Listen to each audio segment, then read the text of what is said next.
Bonjour mes chéris, Marie-Josée Saint-Laurent, notaire pas ordinaire.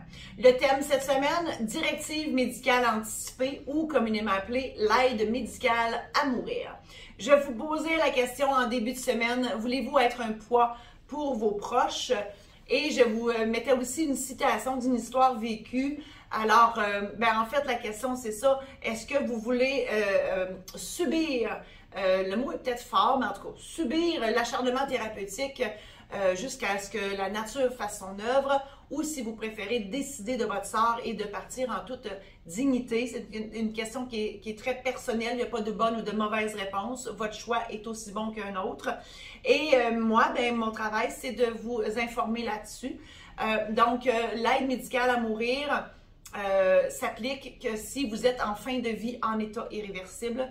Donc, fin de vie, on parle de la fin de la qualité de vie, et l'état irréversible, on est sûr à 200% que vous n'en reviendrez pas de cet état-là. Si vous êtes apte, c'est vous-même qui le demandez, l'aide médicale à mourir. Mais si vous êtes inapte, il n'y a plus personne qui peut le demander pour vous parce qu'il y a juste vous qui pouvez refuser des soins. À ce moment-là, ça prend le document notarié qui s'appelle des directives médicales anticipées.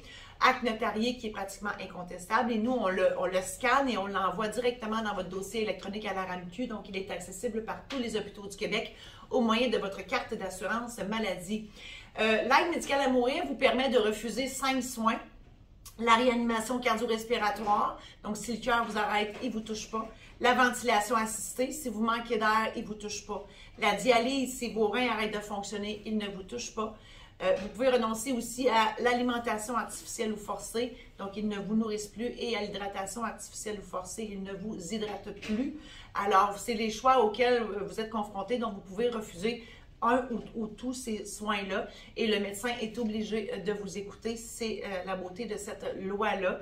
Et comme je vous le dis, ça s'applique seulement si vous êtes en état irréversible et en fin de vie. Bien évidemment, si vous rentrez à l'hôpital en état, dans le coma, mettons, inconscient, inconsciente, il n'applique pas ça, vous n'êtes pas en fin de vie. Si vous arrivez en arrêt cardiaque à l'hôpital, il n'applique pas ça, vous n'êtes pas en fin de vie. Donc, on comprend que c'est l'élément ultime où ça s'applique.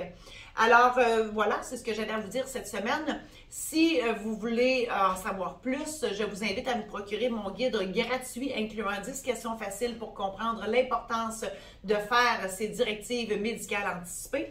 Et lorsque vous vous procurez ce guide-là, je vous offre la version numérique de mon tome 1, Les mémoires de la maîtresse. Ce sont des anecdotes qui se terminent toutes par une morale juridique et une morale philosophique. Anecdotes qui se sont réellement passées dans mon bureau au cours des 30 dernières années. Donc, c'est un divertissement enrichissant. Et pourquoi la maîtresse? C'est le féminin de maître, parce que moi, maître, je trouve ça trop prétentieux. Alors, à la blague, je me fais appeler maîtresse, et n'allez pas chercher plus loin.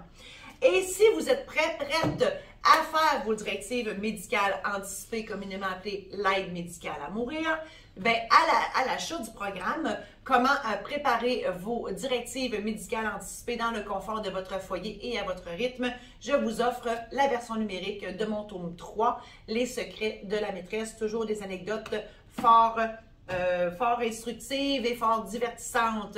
Le tout sur mon site internet www.mariejosesaintlaurent.com.